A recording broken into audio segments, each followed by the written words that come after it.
আসসালামু আলাইকুম। সংবাদে আপনাদের সবাইকে স্বাগত জানাচ্ছি। আমি ফিরোজ তোহা। শুরুতেই সংবাদ শিরোনাম জানিয়ে দেব এই মুহূর্তে হাতে পাওয়া সর্বশেষ গুরুত্বপূর্ণ আপডেট বাংলা সংবাদ। শুরুতেই থাকছে এই আন্দোলনে অন্যতম ভূমিকায় ছিল জামাত।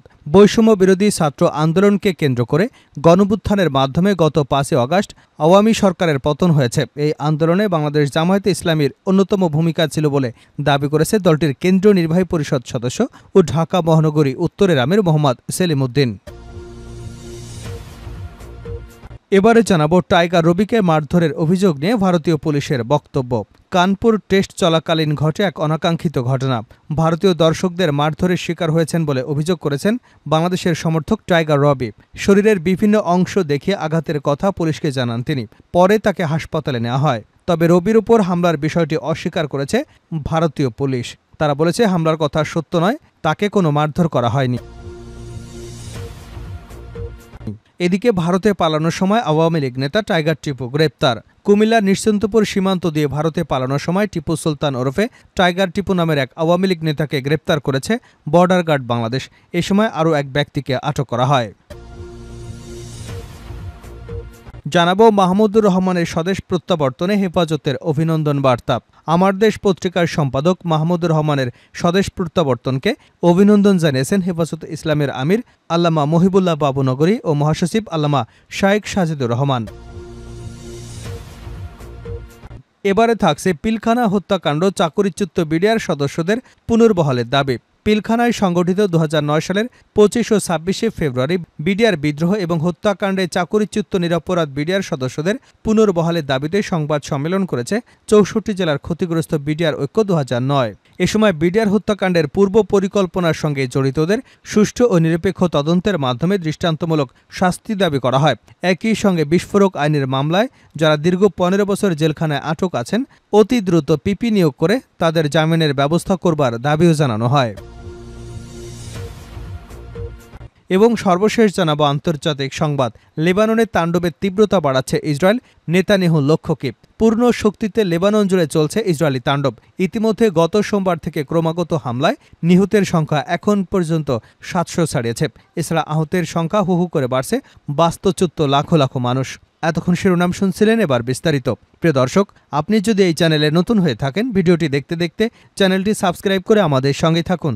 আর এই ভিডিও সম্পর্কে আপনি আপনার মূল্যবান মতামতটি কমেন্ট বক্সে জানিয়ে দিন। আর হ্যাঁ প্রিয় দর্শক, জানিয়ে দিন ভিডিওটি কোথা থেকে দেখছেন। এই আন্দোলনের অন্যতম ভূমিকায় ছিল জামায়াত। বৈষম্য বিরোধী ছাত্র আন্দোলনকে কেন্দ্র করে গণঅভ্যুত্থানের মাধ্যমে গত ৫ই আগস্ট আওয়ামী লীগ সরকারের পতন হয়েছে। এই আন্দোলনে বাংলাদেশ জামায়াতে ইসলামীর অন্যতম ভূমিকায় ছিল বলে দাবি করেছেন দলটির কেন্দ্রীয় নির্বাহী পরিষদ সদস্য ও ঢাকা মহানগরী উত্তরের আমির মোহাম্মদ সেলিম উদ্দিন।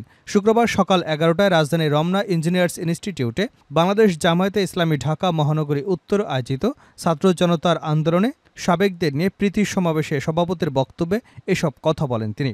মোহাম্মদ সেলিম উদ্দিন বলেন, অপশাসন, দুঃশাসন, গুম, খুন, হত্যা, সন্ত্রাস, নৈরাজ্যসহ সব সীমা লঙ্ঘন করায় ছাত্র জনতার ঐক্যবদ্ধ সংগ্রামের মাধ্যমে এক ঐতিহাসিক বিজয় অর্জিত হয়েছে। আমাদের নতুন প্রজন্ম এক অভিনব আঙ্গিকে একটি সফল এবং সার্থক আন্দোলন হয়েছে।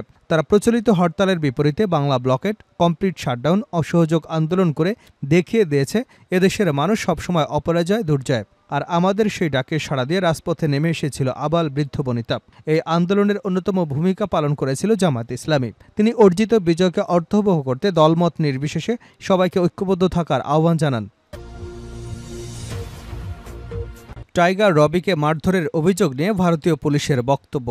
কানপুর টেস্ট চলাকালীন ঘটে এক অনাকাঙ্ক্ষিত ঘটনা। ভারতীয় দর্শকদের মারধরের শিকার হয়েছেন বলে অভিযোগ করেন বাংলাদেশি সমর্থক টাইগার রবি।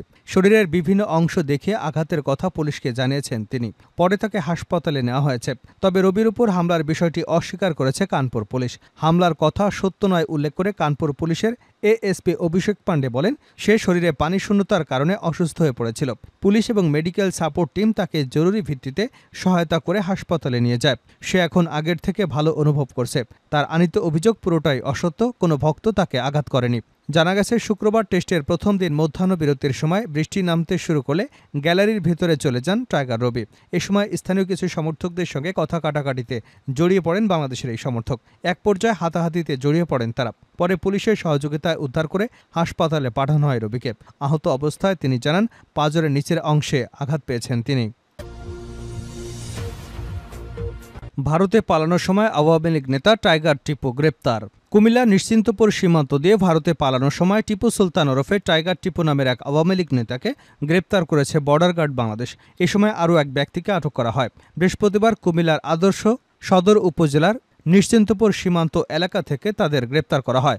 বিষয়টি গণমাধ্যমকে নিশ্চিত করেছেন ষাট বিজিবির অধিনায়ক এম জাবের বিন জব্বার। জানা গেছে আওয়ামী লীগ নেতা টাইগার টিপু কুমিল্লার সাবেক এমপি আকমা বাহাউদ্দিন বাহারের ঘনিষ্ঠ সহযোগী এবং কুমিল্লা মহানগর আওয়ামী লীগের ৮ নম্বর ওয়ার্ডের সাংগঠনিক সম্পাদক। তিনি কুমিল্লা সিটি কর্পোরেশনের ঠাকুরপাড়া এলাকার নসিবুল্লার ছেলে। এ সময় ধরা পড়া অপর ব্যক্তি ব্রাহ্মণপাড়া উপজেলার শশীদল মানরা গ্রামের মশিউর রহমানের ছেলে মোহাম্মদ রমজানুর রহমান।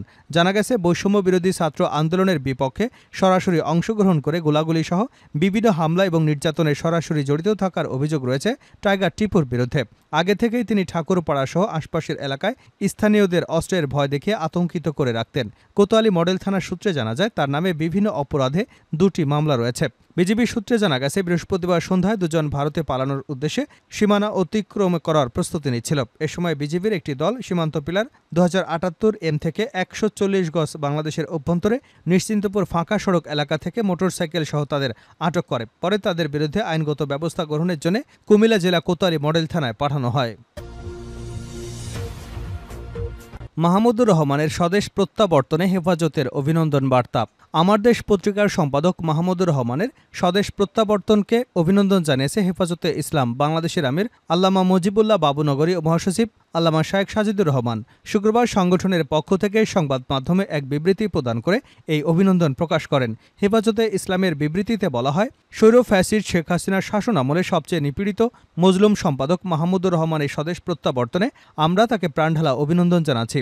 অবর্ণনীয় জেল জুলুমের মধ্য দিয়ে তাকে দেশ থেকে বাধ্য করেছিল হাসিনা শাহী। নতুন এই স্বাধীন বাংলাদেশে তার পদার্পণে আমরা অত্যন্ত আনন্দিত।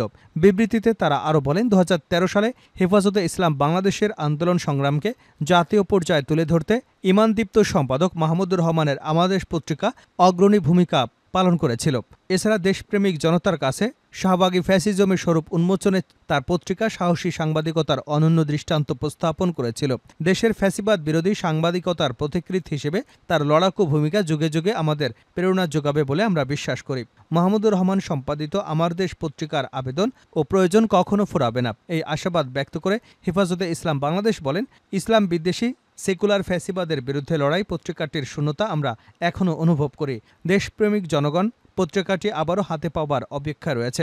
আমরা আশা করি জাতির গর্ব মাহমুদুর রহমানের নেতৃত্বে আমার দেশ পত্রিকা অতি সত্বর পুনরায় চালু হবে এবং দেশপ্রেমিক জনগণের কণ্ঠস্বর বীরদর্পে এগিয়ে যাবে ইনশাআল্লাহ।